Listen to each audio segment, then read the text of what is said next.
Hello दोस्तों, जैसा कि आप लोग जानते हैं कि मैं आपका प्रिंस ब्रो। तो मैं यहाँ पर आने से पहले आप लोग को कुछ इंट्रोडक्शन दे देता हूँ। Today I am Prince. So finally आज की इस क्लास में हम लोग फिजिक्स का चैप्टर नंबर 3 जिसका नाम है मानव नेत्र। वो मैंने चैप्टर का नाम नहीं लिखा हो, लेकिन इसका नाम है मानव नेत्र यानी ह्यूमन आइज। उससे रिलेटेड क्वेश्चन यहाँ पर बोर्ड पर लिख दिया हो, जो कि बिहार बोर्ड के इस बार के MBBI क्वेश्चन होने वाली है, ठीक ना। तो आप लोग इस क्वेश्चन को कर लीजिएगा, ठीक ना। उससे पहले आप लोगों को मैं बता देता हूं कि जो भी डाउट हुए तो आप लोग 62 035 66 958 पर कॉल करके अपना डाउट क्लियर कर सकते हैं, चाहे कोई भी सब्जेक्ट हो, ठीक ना। तो इसको आप लोग नंबर को वीडियो को पीछे करके बैक करके आप लोग लिख लीजिएगा। आज है डेट है 26/9/2025 यानी दुर्गा पूजा चल रही है, और दुर्गा पूजा में हम लोग पढ़ा रहे हैं। और ऐसे प्लेटफॉर्म जो है जो दुर्गा पूजा में बंद करके होंगे, अपने अपने घर चले गए, लेकिन हम लोग है कि मेहनत कर रहे हैं, ठीक ना।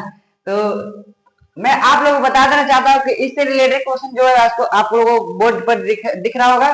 तो हाँ, एक चैनल का नाम है टारगेट स्टडी बोर्ड।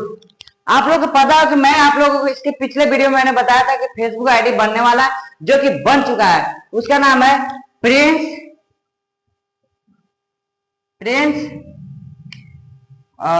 कुमार, मान लीजिए कुमार, रुके, प्रिंस कुमार भी। मैं पहले से बहुत सारा आईडी बन चुका था, इसलिए मैंने भी लगा दिया थी ना। और इसका थोड़ा सा चेंज कर दूंगा, लेकिन थंबनेल जो होगा TSBS होगा, TSB यानी टारगेट स्टडी बोर्ड, जो कि इस बोर्ड एग्जाम में टारगेट कर करके बताएगा क्वेश्चन की कौन सा टारगेट होगा कि वो एग्जाम में टकर जाए, ठीक ना, चाहे कोई सब्जेक्ट हो।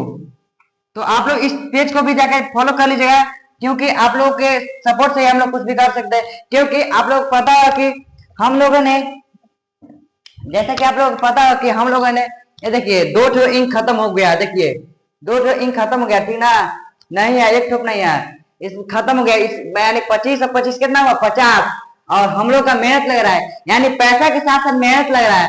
तो इसको तो आप लोगों के सपोर्ट से नहीं आएगा, तो इसलिए आप लोग सपोर्ट करिए कि जिससे कि मैं आप लोगों के और अच्छे अच्छे फैसिलिटी दे सकूं। आप लोग के जो भाई और बहनों हैं छोटे छोटे, उन लोग को मैं और फैसिलिटी दे सकूं। क्योंकि आप लोग जानते देखिए थ्री मार्कर भी यानी कितना 25 किया, 75 रुपया हो गया। इधर भी आप लोग जोड़िएगा ना, तो हम लोग के स्टैंड हुआ, मोबाइल होगा, ये सब लेना पड़ा, लिया है, उसका पैसा लगा। जो कि आप लोग जानते हैं कि दुर्गा पूजा मैंने 2 और लिया है, देखा बजा के नहीं। देखिए आप लोग को विश्वास नहीं होता, मैं खोल के बता देता हूँ, क्योंकि आप लोग कहेंगे भैया खोखा लेके आ गया है, अति बालू अति कैसे कह रहा है, कंकर डाल के बता रहे हैं कि इंक है। देखिए इंक है ना, देखिए है ना, एक लोग देख लिए, और इसका भी देख लीजिए, ब्लू और ब्लैक दोनों इंक आज ही जाके हम लोग लिए हैं, देखिए है ना। आप लोग अगर विश्वास नहीं हो तो मैंने खोल के भी बता दिया। इसलिए आप लोग इस चैनल को इतना सपोर्ट करिए कि ये और विकसित होए, और हम लोग आप लोगों के छोटे भाई और बहनों को और अच्छे से फैसिलिटी दे सके। यानी स्मार्ट बोर्ड कहने का मतलब है, सिंपल सी वर्ड में स्मार्ट बोर्ड हम लोग का लेना एक ड्रीम है, क्योंकि इसी पर हम लोग सारा सिलेबस को खत्म कर पाएंगे। क्योंकि यहाँ पर तो हम लोग सिर्फ MBBI क्वेश्चन बताएंगे, लेकिन जो स्मार्ट बोर्ड होगा उसमें हम लोग, जैसा कि आप लोग जानते हैं कि कोई मैं तो प्लेटफॉर्म का नाम नहीं ले सकता हूँ, ठीक ना। वो सब है कि कोई 1,000 पढ़ा रहा है, तो कोई 1500 में पढ़ा रहा है, तो कोई 499 में पढ़ा रहा है, ऐसे कर करके पढ़ाता है, ठीक ना। इतना इतना इतना में करके पढ़ाता है कि आइए हमारे पास पढ़िए, ठीक ना, बुलाता है पूरा। लेकिन हम आप लोगों के लिए, यानी हम और प्रकाश सर जो है, हम लोगों ने सोचा कि टारगेट स्टडी बोर्ड खोलते हैं, और इस बार MBBI क्वेश्चन बताता है। ऐसे तो हर एक साल MBBI क्वेश्चन लास्ट के महीनों में बताया ही जाएगा, लेकिन उससे पहले जो भी बच्चे गरीब घर से बिलोंग करते हैं, उन लोगों के लिए हम लोगों ने सोचा कि नेक्स्ट ईयर यानी 2026 यानी 2026 से हम लोग पूरा सिलेबस खत्म करेंगे। इसके लिए आप लोगों को सपोर्ट करना होगा, क्योंकि स्मार्ट बोर्ड के बिना इम्पॉसिबल है। क्योंकि व्हाइट बोर्ड जैसा कि आप लोग जानते हैं बहुत छोटा है, इस पर सारा क्वेश्चन नहीं आता है, आप लोगों को पता ही होगा, ठीक ना। तो चलिए हम लोग ऐसे आज की क्लास स्टार्ट करते हैं। तो चलिए मानव नेत्र में समन्वय क्षमता क्या है, यानी पूछा है कि समन्वय क्षमता किसे कहते हैं या क्या है। तो आप लोग लिख लीजिएगा इसको, जो कि बिहार बोर्ड के लिए एमबीबीआई होने वाले इस बार के एग्जाम में, जो कि 100% एमबीबीआई है। एंड सेकंड क्वेश्चन है कि मानव नेत्र के समान दोषों का वर्णन करें, यानी समान दोष कितने प्रकार के होते हैं, दृष्टि दोष यानी दूर दृष्टि दोष, और एक और है निकट दृष्टि दोष, और एक और है जरा दृष्टि दोष, यानी 3 प्रकार का दृष्टि दोष है। यानी जो जरा दृष्टि दोष होता है ऑल ईयर, यानी बूढ़ जो बूढ़ होगा ऑल ईयर को होता है, बूढ़ बुजुर्ग आदमी होता है उन लोगों को जरा दृष्टि दोष होता है, क्योंकि वहां अवतल और उत्तल लेंस को मिलाकर एक लेंस तैयार किया जाता है, ठीक है ना। उसको हम लोग यूज करने के लिए हम लोग ऑल आदमी को देते हैं, क्योंकि उसका ठीक रहे, ठीक है ना। तो चलिए हम लोग इसमें और आगे देते हैं। एक पूछता है कि मोतिया बीम क्या है बाबू, तो यहाँ पर लिखा नहीं हुआ है लेकिन यहाँ पर याद आया एक बार, तो मोतिया बीम आप लोग लिख लीजिए। और दृष्टि दोष किसे कहते हैं, यहाँ पर पूछा है कि दूर दृष्टि दोष, सॉरी यहाँ मानव नेत्र में दोषों का वर्णन करे, यहाँ तो दोषों का वर्णन करा, लेकिन इसके साथ साथ दृष्टि दोष क्या है इसको लिख लीजिएगा आप लोग, क्योंकि ऐसे पूछेगा, ऐसे क्वेश्चन में पूछता है। यहाँ पर क्वेश्चन बनाया कि मानव नेत्र समान दृष्टि दोषों के नाम लिखे, लेकिन मैंने यहाँ पर जोड़ दिया वर्णन करे, यानी कि फर्स्ट सेकंड थर्ड तीनों आ जाएगा, यानी दूर और निकट और जरा दृष्टि तीनों आ जाएगा। और जो दृष्टि दोष है किसे कहते हैं ये आप लोग देख लीजिएगा। एंड सेकंड क्वेश्चन अगला क्वेश्चन है कि दूर दृष्टि दोष में उत्तल लेंस का उपयोग क्यों किया जाता है, यानी जो दूर दृष्टि दोष है उसमें उत्तल लेंस का उपयोग क्यों किया जाता है, यानी दूर दृष्टि दोष में उत्तल लेंस का उपयोग किया जाता है और निकट दृष्टि दोष में अवतल लेंस का उपयोग किया जाता है। तो शुरू किया हमारा। हाँ तो चलिए मैं बता रहा था कि दृष्टि दोष में यानी दूर दृष्टि दोष में उत्तल लेंस का उपयोग क्यों किया जाता है, और पूछा है कि निकट दृष्टि दोष में अवतल लेंस का उपयोग क्यों किया जाता है। यहाँ से 2 क्वेश्चन उठेगा कि दूर दृष्टि यानी दूर की वस्तु को देखने के लिए किस लेंस का उपयोग किया जाता है, निकट वस्तु को देखने के लिए किस लेंस का उपयोग, यानी दूर दृष्टि यानी निकट दृष्टि दोष में किस किस लेंस का उपयोग किया जाता है। एंड नेक्स्ट क्वेश्चन है तारे टिमटिमाते नजर क्यों आते हैं, यानी जो आसमान के तारे हैं वो टिमटिमाते यानी चमकते क्यों आते हैं, इसको बारे में आप लोगों को लिखना है, क्योंकि वहां पर वायुमंडल के कारण भी होता है, बहुत सारे सूक्ष्म कणों के कारण होता है, इसको बारे में आप लोगों को लिखना है। एंड अगला है टिंडल प्रभाव किसे कहते हैं, टिंडल का प्रभाव किसे कहते हैं या टिंडल का प्रभाव क्या है, ऐसे करके क्वेश्चन पूछेगा, जो कि 80% बीबीआई है। और जो दूरदृष्टि दोष है स्वच्छ आकाश का रंग नीला क्यों होता है, और अंतरिक्ष यात्री को आकाश काला क्यों देता है। यहाँ पे 2 क्वेश्चन है जो कि दोनों कंफ्यूजन करने वाला क्वेश्चन है, तो आप लोग यहाँ पे ध्यान से सुनिएगा। अंतरिक्ष यानी जो वैज्ञानिक लोग जाते हैं उनको आकाश जब जाते हैं ऊपर में ना तो आकाश काला दिखाई देता है, लेकिन हम लोग जमीन पर से देखते हैं तो आकाश नीला दिखाई देता है। इसका अंतर एक ही है, आकाश में जब अंतरिक्ष में जाते हैं हम लोग तो वहां वायुमंडल नहीं होता है, और नीचे से देखते हैं तो यहाँ से 15 किलोमीटर तक आप लोग को पता होता है कि वायुमंडल होता है, ठीक है ना।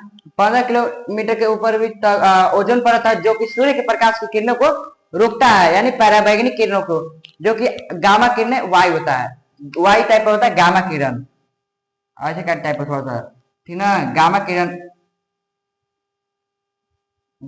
होता है, ठीक ना।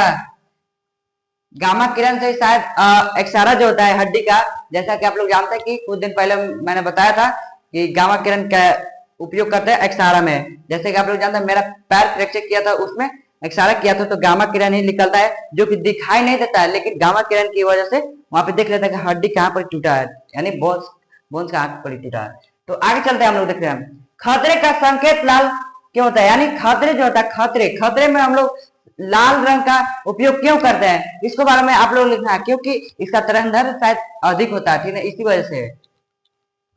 अगला है कि मानव नेत्र का सचित्र वर्णन करे। बाबू एक क्वेश्चन नहीं पूछता है कि मानव नेत्र का सचित्र वर्णन करे, ये पूछता है, लेकिन यहाँ पे मैं सचित्र बोल दिया हूं, ये क्वेश्चन सचित्र टाइप पर नहीं बोलता है, लेकिन एक क्वेश्चन पूछेगा बता कैसे, मानव नेत्र का चित्र बनाए, सिर्फ ऐसे पूछेगा मानव नेत्र का चित्र बनाए, यानी कॉर्निया कहाँ, इसका जीव द्रव्य यानी जीव द्रव्य करे सॉरी द्रव्य पदार्थ कहाँ पर पाया जाता है उसको बारे में आप लोगों को लिखना है, ठीक ना। इस भाग को व्हाइट वाला भाग को क्या कहते हैं, काला वाला भाग को क्या कहते हैं, इसको बारे में आप लोग को मानव नेत्र बनाना है और उसको बारे में लिख देना है, ठीक ना।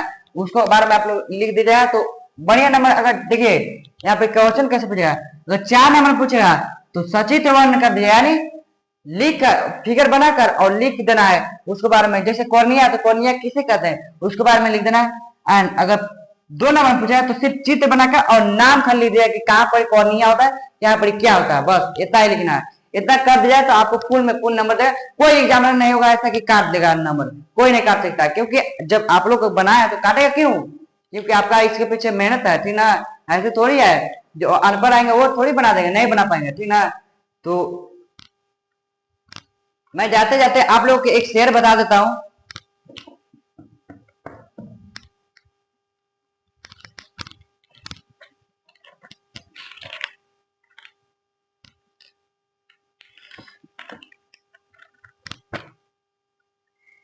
जमाना बहुत खराब है बाबू, जमाना बहुत खराब है, इसे सुधारने के लिए पढ़ना पड़ेगा। मेरा कहने का मतलब है कि जमाना बहुत खराब है, इसे सुधारने के लिए पढ़ना पड़ेगा। क्योंकि आप लोगों को पता होगा कि आप ऐसे ऐसे केस आते हैं जो कि आपको पता है, रेपिटिस्ट यानी जो कह सकते हैं, बता देते हैं, जो कि कोलकाता के हाल में एक आया था, डॉक्टर की हत्या किया गया था, आप लोग पता ही होगा। उसी प्रकार के जो रेपिस्ट लोग होते हैं, रेपिटिस्ट करते हैं, तो उन लोगों को सुधारने के लिए हम लोगों को पढ़ना पड़ेगा। क्योंकि अगर जो भी उस केस को हैंडल कर रहा था, ठीक है, उसको पैसा खिलाकर यानी मनी मनी खिलाकर उसका मुंह बंद कर दिया गया। लेकिन आप लोग ऐसा मत करिएगा, आप लोग पढ़िए और अच्छा ऑफिसर बनिए और इसको सुधारिए। इसका कहने का मतलब यही था, ठीक ना। क्योंकि जमाना बहुत खराब है, यानी जो दुनिया में लोग बहुत खराब है, ठीक ना। कुछ अच्छे हैं और कुछ बहुत ज्यादा बुरे हैं, इनसे हमें संभल कर रहना होगा, ठीक ना। तो चलिए आज के लिए इतना है। आप लोग 2, 4, 6, 2, 8, 9 9 क्वेश्चन था, 9 क्वेश्चन कर दिया, क्योंकि यहाँ से ऑब्जेक्टिव और सब्जेक्ट दोनों बनता है। क्योंकि एक फिजिक्स का ऐसा चैप्टर है जिससे क्वेश्चन ही क्वेश्चन पूछा जाता है, ठीक ना। तो चलिए आज की इस क्लास को इन करते हैं। जय हिंद, जय भारत।